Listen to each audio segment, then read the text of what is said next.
अंदाज़ा लगा लीजिए कि लोगों का क्या हशर होता होगा। तो ये किसी भी प्रोफेशन को बुरा नहीं समझा जा सकता है।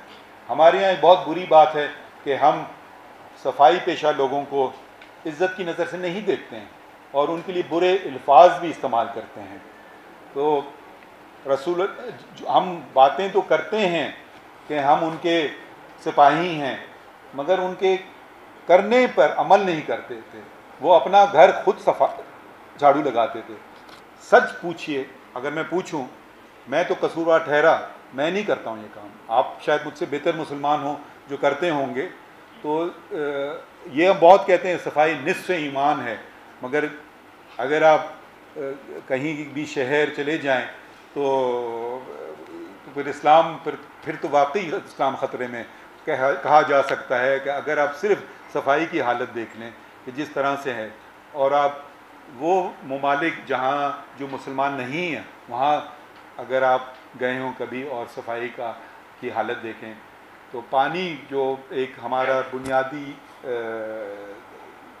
हमारे मज़हब का एक बुनियादी जुज़ है, बिकॉज बग़ैर पानी तो हम वज़ू भी नहीं कर सकते हैं। कचरा को नहरें देखें, दरियाए इंडस जो पहुंचता है कराची तक नहीं बल्कि रास्ते में देखिए तो दुनिया भर का उसमें कूड़ा कचरा उसमें है। तो ये चीज़ें अगर हम मैसेज बाहर भेजें तो आसानी से तब्दील हो सकते हैं। और फिर पानी से कितनी बीमारियां फैलती हैं, और फिर हमें ये नाजायज़ चीज़ का इस्तेमाल करना होता है। मैं नाजायज़ इसको इसलिए कह रहा हूँ कि ये आपने एक दफ़ा पी और आपने इसको फेंक दी, कहाँ जाती है ये? इसको 1000 साल लगेंगे डिज़ोल्व होने में। तो मैं अपनी थर्मोस ले जाता हूँ मेटल की है, इसको कहते हैं वन यूज़ प्लास्टिक। तो ये सारी चीज़ें अगर हम इन पर गौर और फिक्र करें, मगर हम अभी तक आईनी में फंसे रहे हैं कि भाई आइन को हम तहफ़्फ़ुज़ ही देते रहे हैं, आगे हम बढ़ ही नहीं सकें और दुनिया आगे जा रही है। हम यहीं अभी डिबेट कर रहे हैं, एक साहब आते हैं आइन इधर कर देते हैं, दूसरे साहब आते हैं आइन को उधर कर देते हैं, और हम उनको यही समझाते जा रहे हैं कि भाई ये आप नहीं कर सकते, ये आप आइन से गद्दारी कर रहे हो।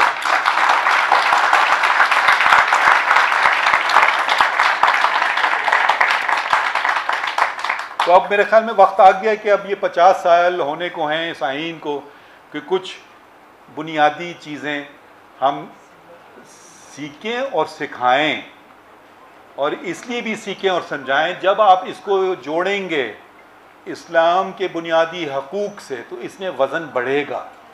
तो वो अच्छा जी किसी शख्स ने कहा आइन है, कुरानी वजीफ़ा तो नहीं है, आप कहें बिल्कुल है, क्योंकि इसमें ऐसी कोई बात नहीं है। और आर्टिकल 227 अगर देखें कि कोई भी कानून अगर मुतसादम हो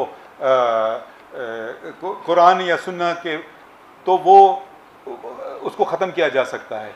तो ये कहना कि ये लोग ये भी कहते हैं इस्लामी निज़ाम आएगा, इस्लामी निज़ाम आ चुका है, सिर्फ अमल करने की देर है। ये इस्लामी निज़ाम कायद आज़म और उनके साथी लाए थे।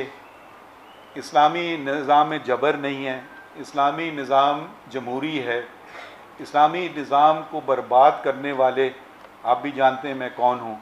तो इस्लाम के मुहाफ़िज़ अगर बनना चाहें तो और आइन के, तो इसमें आपको कोई कॉन्ट्रडिक्शन नहीं होना चाहिए है, दोनों एक ही हैं हमारे आइन के मुताबिक। मज़ीद बाकी शिकें आइन की हैं, पार्लियामान कैसे होगा, सदर कैसे होगा, जज कौन बनेगा, ये कौन बनेगा, मगर ये जो 2 दर्जन शिकें हैं ये वो शिकें हैं जो आम शहरी को मुतासिर करती हैं।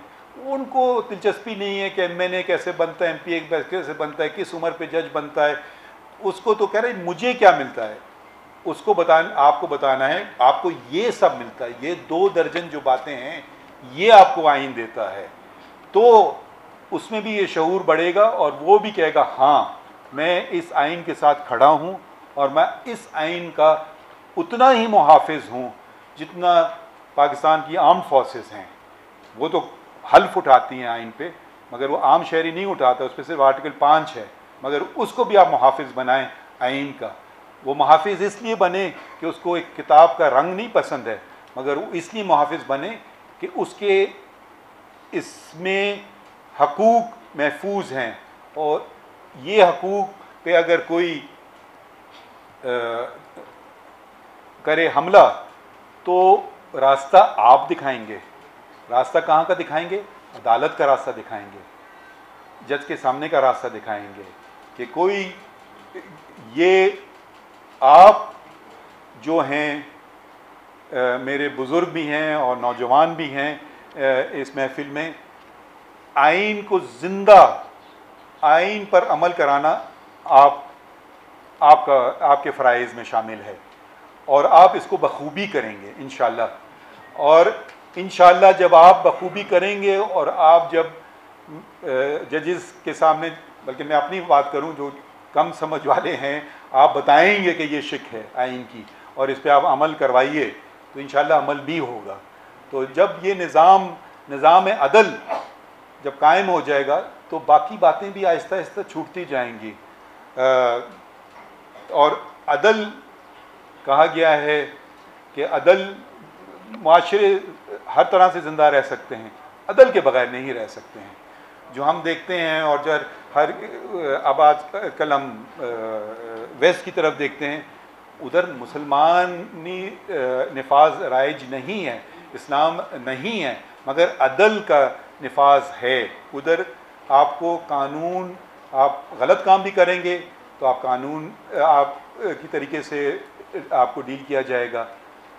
अगर आपको चालान भी किया जाएगा, और मेरा चालान लंदन में हुआ, यूँ आता है पुलिस वाला, सर, यूँ हाथ किया, मुझे सर कहा पता नहीं क्या गलती की। तो ये अगर, और ये एक हमारा एक दूसरे से अखलाकियत जो हम भूल गए हैं, इस पर मैं ज़रा से आगे चल के बात करूँगा। सॉरी, मैं ज़रा सा डिस्ट्रैक्ट कर गया पेपर से। वापस आते हैं, कहाँ पहुँचे थे? हाँ, सेकंड पैराग्राफ। अच्छा, हाँ, शादी की बात हुई। हाँ, अच्छा,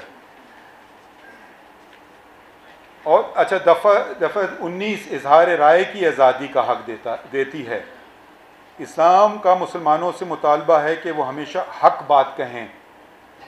सूरत अल-अहज़ाब की आयत 70 में फरमाया गया है, वक़ूलू क़ौलन सदीदन, और कहो सीधी बात, और कहो सीधी बात। तो ये आपका दीनी फरीज़ा भी है। सूरत अल-माइदा आयत 8 में फरमाया गया है, ए ईमान वालो, खड़े हो अल्लाह के लिए इंसाफ की गवाही देते हुए। मशहूर वाक़या है कि रसूल अल्लाह सल्लल्लाहु अलैहि वसल्लम के पास एक शख्स आया और इसने कहा कि वो चोरी करता है, शराब पीता है, जुआ खेलता है और झूठ भी बोलता है, और वो आपकी खातिर इनमें किसी एक काम को छोड़ना चाहता है। तो आपने फरमाया कि झूठ बोलना छोड़ दो। इसने झूठ बोलना छोड़ दिया तो बाकी बुराइयां भी खुद ब खुद छूट गईं। अब इसमें कितनी बड़ी, अब चोरी करना हद है, शराब पीना भी हद है, झूठ बोलना नहीं है उस तरह से। अगर आपको झूठी गवाही दें, मगर क्या हुक्म था कि भाई झूठ बोलना छोड़ दो, बाकी फिर काम हो जाएगा। तो अगर हम झूठ बोलना छोड़ दें तो आहिस्ता आहिस्ता बाकी काम भी, हमसे बुरे काम भी छूटते चले जाएंगे। इसी तरह कुरान शरीफ की कई आयत, जैसे सूरत अन-निसा आयत 114, सूरत अल-अनबिया आयत 3, सूरत अल-ज़ुख़रुफ़ आयत 80 और सूरत अल-मुजादिला आयत 7 से 10 में मालूमात छुपाने पर बिलखसूस जिनसे अवामी मुफादात वाबस्ता हों और जिनके जानने अवाम का हक हो, सख्त नाराज़गी का इज़हार किया गया है, और कहीं तो इसे शैतानी अमल भी करार दिया गया है।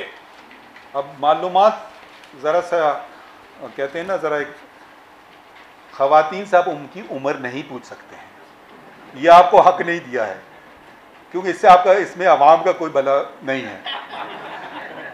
और दूसरी बात कही जाती है कि मर्द से उसकी आमदन नहीं पूछी जाती है, मगर मुझसे आप पूछ सकते हैं क्योंकि मैं पब्लिक ऑफिस